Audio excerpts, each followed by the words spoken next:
Hi everyone, today we have our Frigidaire Microwave, and we were having some strange issues with it where it would keep tripping our breaker, and then eventually it tripped the fuse, which is right here.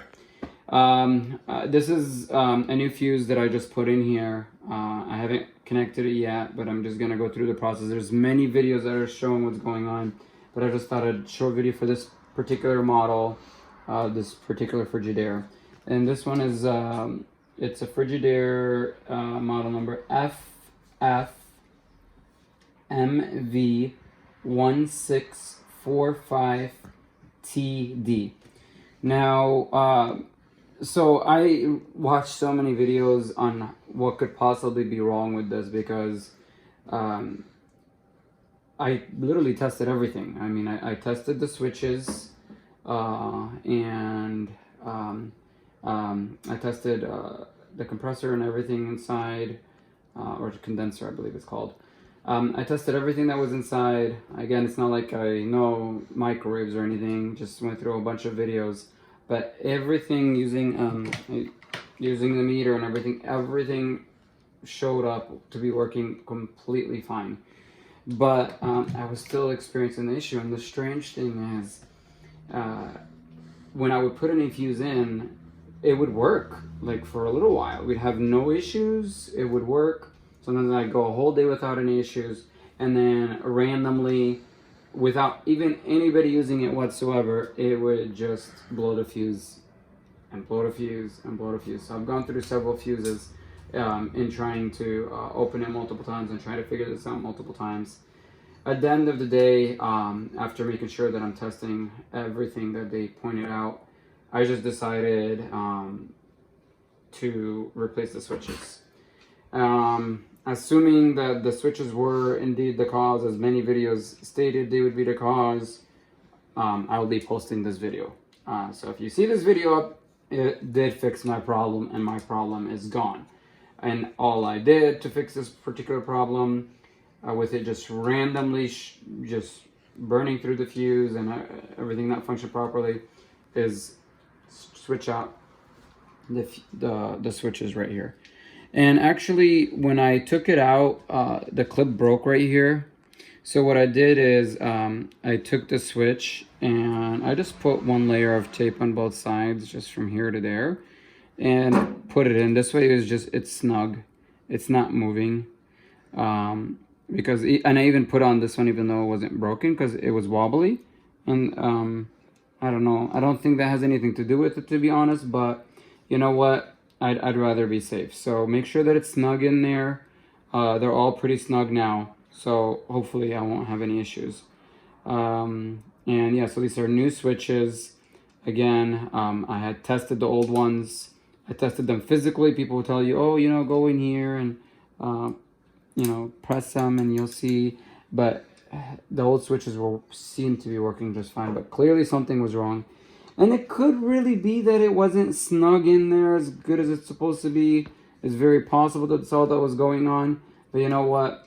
I think it costs like $10. I'd rather switch them out and just be safe than keep going through this again and again and again. So I'm just going to put everything back together, work backwards here.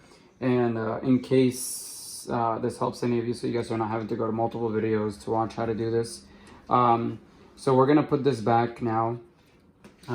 So this is the direction, actually no, sorry, this is the direction we're gonna put it. And you're just gonna get it in there, past the wiring. It's not very fun to do this because the wires are in the way. I didn't want to undo any of the straps that they had, so I'm having to kind of do this with all the straps in place. But honestly, getting rid of them would have made this job easier. Putting it back in, to be honest, is easier than taking it out, because I've already taken it out multiple times. Anyway, once it's in, you're going to see the hook right here, and you're just going to push it down. And once you do that, you're going to get the screws for it. And, okay, these three are all the same. Okay, so it's just a screw. And again, you're just gonna tie it in place. I would say make sure it's forward as much as possible when you're tightening, and then just lock it in place there. And then here's the next one. Really hope I get to post this video, everyone. I mean, it's if it's posted, be sure to like and subscribe and comment. Again, really help me, help encourage me to do more of these videos for everyone. It's definitely a good feeling helping everyone out there out, like others help me. So hopefully this video makes it. Now, now that I've got it tightened out, so I'm just gonna put these back in place. They're pretty much in the same order. I mean, this one is has like 3 different sections, even though it only connects to 2 pins. So it's very hard to mix the order up. So here's this next one.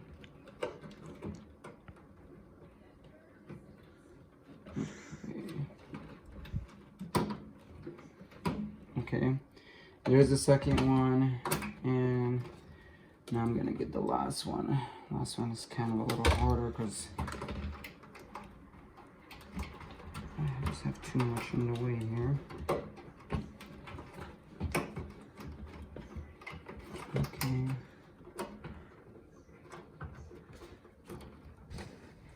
Okay.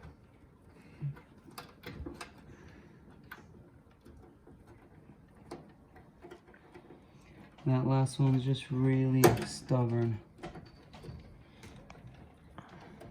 I don't know how well it's gonna be on video, but this last one is just not as easy to get to.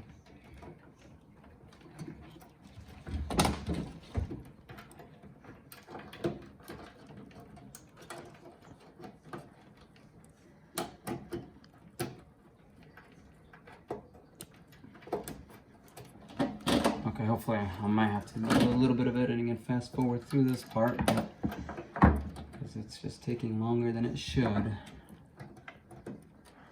to get it in here.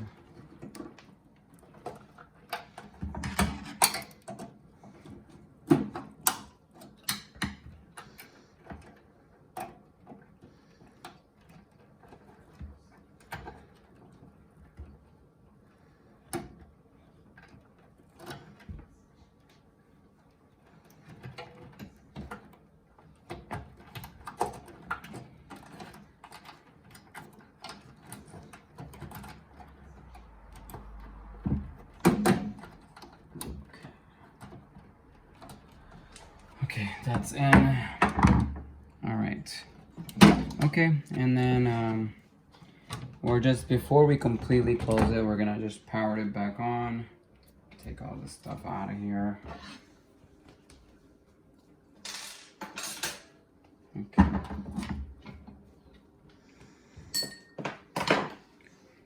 All right.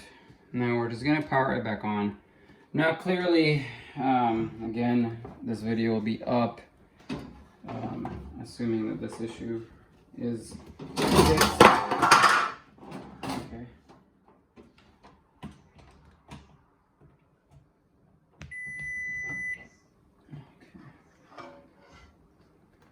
All right.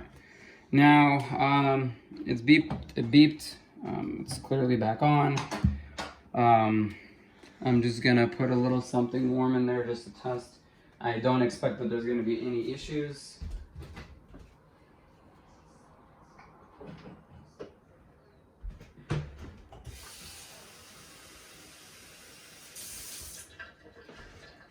I do not expect there to be any issues, but I'm just, for testing purposes, I'm just gonna start it for 30 seconds.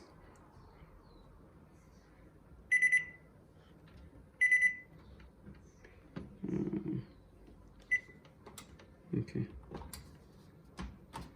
All right.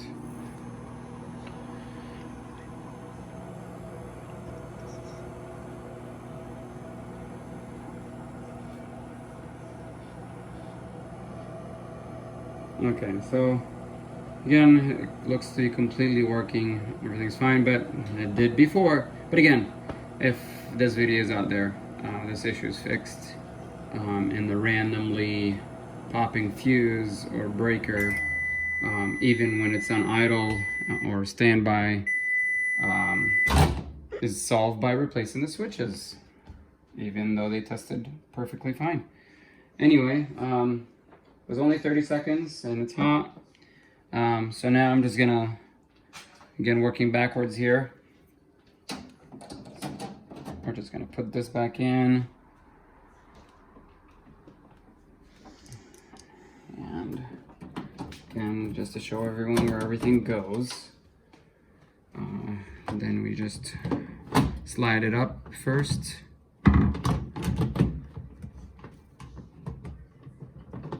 Okay, and then once it's a little flush from the side and everything, then you can just pull it back down.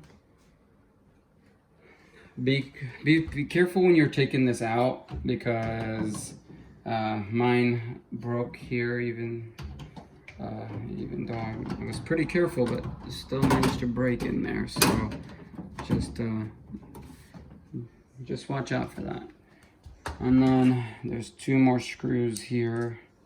Well, it would have been 3 if it wasn't for that broken one over there. And that's it.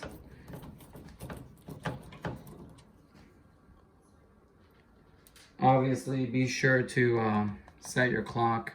I kind of hate that this model doesn't, if you don't set the clock right away, it just, which is something that tricked us too, because sometimes we thought, oh my god, the fuse blew out again, but it didn't blow. It just, the clock will not show anything unless it's on.